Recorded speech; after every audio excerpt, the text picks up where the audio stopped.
আসসালামু আলাইকুম প্রিয় শিক্ষার্থী, কথা বলবো তোমাদের সাথে আজকে বাইনারি যোগ নিয়ে। সো বাইনারি যোগ করতে গেলে তোমাকে প্রথমেই আগে জানতে হবে বাইনারি যোগের নিয়মটা। সো বাইনারি যোগের নিয়মটা হচ্ছে, একটু বোর্ডে দেখো।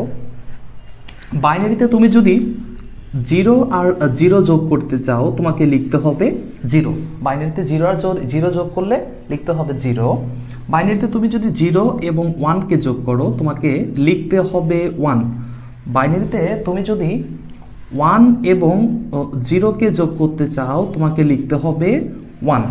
বাইনারিতে তুমি যদি 1 এবং 1কে যোগ করো, বাইনারিতে যদি দুইটা 1 যোগ করো তোমাকে লিখতে হবে 0 এবং তোমার হাতে থাকবে 1। তোমার হাতে যে 1টা থাকবে সেটাকে বলা হয় ক্যারি বিট। সেটাকে কি বলা হয়?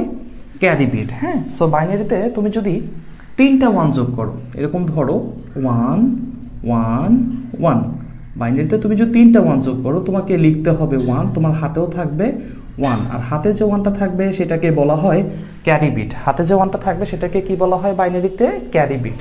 আবারও বলছি, 0 আর 0 যোগ করলে বাইনারিতে হবে 0, বাইনারিতে 0 আর 1 যোগ করলে তোমাকে লিখতে হবে 1, বাইনারিতে 1 আর 0 যোগ করলে তোমাকে লিখতে হবে 1, বাইনারিতে তুমি যদি দুইটা 1 যোগ করো তোমাকে লিখতে হবে 0, হাতে থাকবে 1, এবং বাইনারিতে তুমি যদি 3টা 1 যোগ করো তোমাকে লিখতে হবে 1 এবং হাতেও থাকবে 1।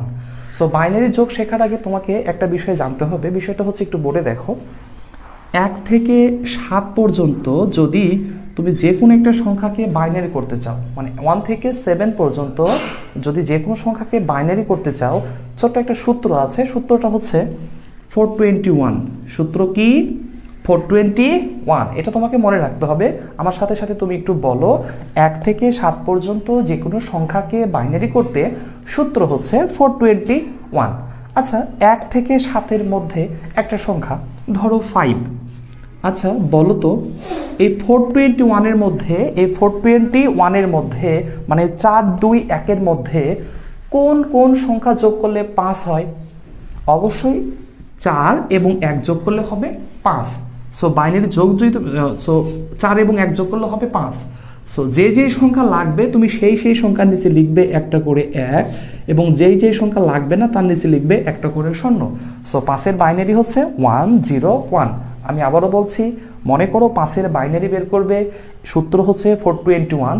এই সূত্রগুলোর মধ্যে কোন কোন সংখ্যা যোগ করলে হবে 5, তুমি সেই সংখ্যার নিচে লিখবে একটা করে 1, এবং যেটা লাগবে না তোমার সূত্রের সেই সংখ্যার নিচে লিখবে 0। সো 4 আর 1-এ হয় 5, 4-এর নিচে লিখেছি 1, 1-এর নিচে 1, এবং 2টা লাগে না ওই জন্য লিখেছি 0। এটা বুঝতে কোনো সমস্যা আছে কিনা বলো? তারপরে তোমাকে যেটা জানতে হবে, আচ্ছা তাহলে তুমি বলো তো 6-এর বাইনারি কত? তুমি বলো 6। 6-এর বাইনারি কত? সূত্র যদি 421 হয়, এই সংখ্যাগুলোর মধ্যে কোন কোন সংখ্যা যোগ করলে 6 হয়? সেই সংখ্যার নিচে 1 লিখো, এবং যেটা লাগবে না তার নিচে একটা করে 0। তাহলে 4 এবং 2 এই দুইটা সংখ্যা যোগ করলে হয় 6। 4-এর নিচে লেখো 1 এবং 2-এর নিচে লেখো 1, এবং এইটা লাগে না ভাইয়া, তাহলে এটার নিচে লেখো 0। সো 6-এর বাইনারি হবে কত? 1 1 0। আশা করি বিষয়টা বুঝতে পারছো। সো দেখো 7-এর বাইনারি তাহলে কত হবে বলো? কোনটা যোগ করলে 7 হয়? 4 2 6 আর 1 7। 7-এর বাইনারিটা হচ্ছে 1 1 1। আশা করি বিষয়টা বুঝতে পেরেছো। সো সংখ্যা যদি বড় হয় সেই ক্ষেত্রে তুমি কি করবা? সংখ্যা যদি বড় হয় সেই ক্ষেত্রে তুমি কি করবা? একটু বোর্ডে দেখো। সংখ্যা যদি বড় হয় সেই ক্ষেত্রে বিষয়টা খুব সিম্পল। কি করতে হবে তোমাকে? প্রথম সূত্র তোমাকে আমি বলেছি, 1 থেকে 7 পর্যন্ত যে কোনো সংখ্যাকে বাইনারি করতে সূত্র হচ্ছে 421।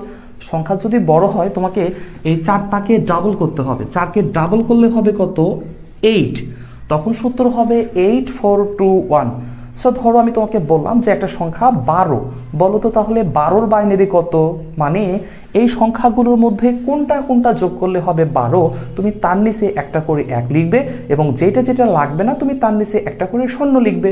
সো দেখো 8 আর 4 মানে 8 আর 4 যোগ করলে হয় 12। সো এটার নিচে একটা 1 লিখতে হবে, এটার নিচে একটা 1 লিখতে হবে, এই দুইটা লাগে না, তাহলে এই দুইটার নিচে লিখতে হবে তোমাকে 0। সো 12-র বাইনারি হচ্ছে 1 1 0 0। তাহলে এটা বলো তো কত হবে?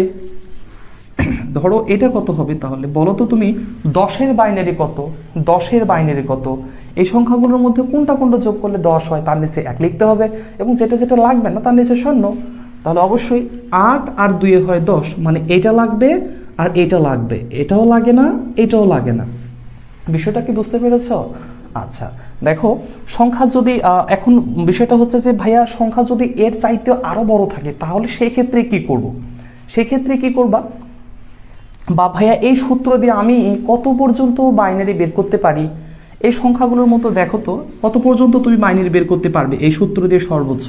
এই সংখ্যাগুলো সবগুলো যোগ করলে হবে যত, তুমি বাইনারি ঠিক বের করতে পারবে সর্বোচ্চ তত। তাহলে দেখো 8 4 2 1 এই চারটা সংখ্যা যোগ করলে হয় 8, 4 12, 13 14 আর 1 15, মানে 0 থেকে 15 পর্যন্ত যে কোনো সংখ্যা চাইলেই তুমি এই সূত্র দিয়ে বাইনারি বের করতে পারো। সংখ্যা যদি বড় হয় সেই ক্ষেত্রে তোমাকে সূত্রটা বড় করতে হবে। কি করতে হবে? 8 কে ডাবল করলে কত হবে? 16, 16 পুরোটা মিলে একটা। এখন বলো তো 20-এর বাইনারি কত? আমি তোমাকে একটা সংখ্যা বললাম 20। আচ্ছা বলো এই সংখ্যাটার বাইনারি কত? এই সূত্রের মধ্যে কোন কোন সংখ্যা যোগ করলে 20 হবে তার নিচে তুমি 1 লেখো এবং যেটা যেটা লাগবে না তার নিচে লিখো 0। অবশ্যই 16 আর 4 হয় 20, সো তোমাকে লিখতে হবে 1 0 1 0 0। এইটা বুঝতে কোনো সমস্যা আছে কিনা বলো? আচ্ছা এই বিষয়টা একটু মাথায় রাখো, বাইনারি যোগ শিখতে গেলে এটা আমাকে তোমাদের এটা আগে জানতে হবে। সো এইদিকে আসো, 0 আর 0 যোগ করলে হয় 0, এটা বুঝতে কোনো সমস্যা নাই বা মানতে কোনো সমস্যা নাই। ভাইয়া 0 আর 1 যোগ করলে হয় 1, ভাইয়া এটাও বুঝি যে 0 আর 1 যোগ করলে 1ই হয়। 1 এবং 0 যোগ করলে হয় 1, এটা বুঝতেও কোনো সমস্যা নাই। ভাইয়া 2টা 1 যোগ করলে বাইনারিতে কেন 0 লিখবো আর কেন 1 লিখবো? ভাই বাইনারিতে ব্যবহৃত সংখ্যা হচ্ছে 2টা, একটা 0 একটা 1। সো বাইনারিতে তুমি যতই যোগ করো না কেন 0 এবং 1 এই দুইটা সংখ্যা দিয়ে তোমাকে উত্তরটা লিখতে হবে। সো একটু তাকিয়ে দেখো, 2টা 1 যোগ করে 0 লিখেছি, হাতে থাকে 1। 2টা 1 যোগ করে কেনই বা 0 লিখবো আর হাতে বা কেন 1 থাকবে? একটু বোর্ডে লক্ষ্য করে দেখো। আচ্ছা এমনি তুমি নর্মালি বলো তো 1 আর 1 যোগ করলে কত হয়?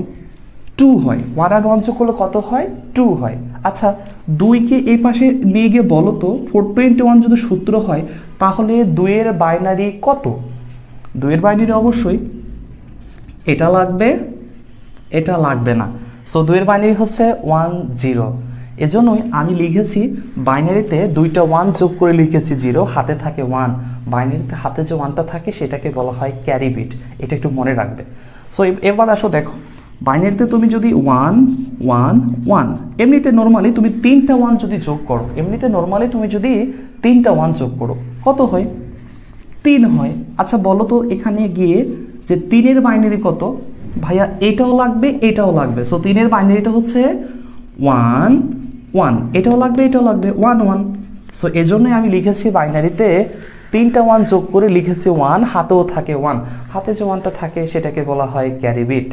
এবার দেখো একটু বোর্ডে লক্ষ্য করে, এটা হচ্ছে লজিক। সো 4টা 1 যোগ করলে কত হবে? অবশ্যই 1 0 0। একটু বোর্ডে তাকিয়ে দেখো লক্ষ্য করে, নিয়মটা মনে রাখবা কি, যে বাইনারিতে 2টা 1 যোগ করলে লিখবো 0, হাতে থাকবে 1। তুমি আমার সাথে একটু বলো, বাইনারিতে 2টা 1 যোগ করলে কত হবে? লিখবো 0, হাতে থাকবে 1। আর বাইনারিতে তুমি যদি 3টা 1 যোগ করো তোমাকে লিখতে হবে 1, হাতেও থাকবে 1। তুমি আমার সাথে একটু আরেকবার বলো, বাইনারিতে 2টা 1 যোগ করলে লিখবো 0, হাতে থাকবে 1, আর 3টা 1 যোগ করলে লিখবো 1, হাতেও থাকবে 1। লজিকটা কি সেটা তো তোমাকে আমি দেখিয়েছি। আচ্ছা এবার আসো, ধরো তুমি 1 0 1 1 এই সংখ্যাটার সাথে যোগ করবে 1 0 1 1, এই দুইটা সংখ্যা ধরো বাইনারিতে যোগ করবে। আচ্ছা নিয়ম একটাই, 2টা 1 যোগ করে লিখবো 0, হাতে থাকবে 1, আর 3টা 1 যোগ করলে লিখবো 1, হাতেও থাকবে 1। আচ্ছা তাহলে এই একটা 1 এই একটা 1, কয়টা 1?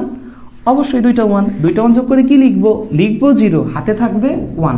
তাহলে এই 2টা 1 আর হাতের একটা 1, কয়টা 1? 3টা 1। তাহলে তোমাকে এখানে লিখতে হবে 1। 3টা 1 যোগ করলে কি লিখবো? বলেছি আমি লিখবো 1, হাতেও থাকে 1। তাহলে 3টা 1 যোগ করে লেখো 1, হাতেও থাকে 1। হাতের একটা 1 আর এই 2টা 0 যোগ করলে 1 একে 1। তারপরে দেখো 1 আর 1, কয়টা 1? 2টা 1 যোগ করে কি লিখবে? লিখবো 0, হাতে থাকে 1, সেটা লিখে দাও। এটা বুঝতেই কোনো সমস্যা আছে কিনা বলো? তাহলে তোমরা ঝটপট এটা একটু করে ফেলো। 1 1 0 1 এটার সাথে যোগ করবে 1101 বলো এটা যোগ করলে কত হবে?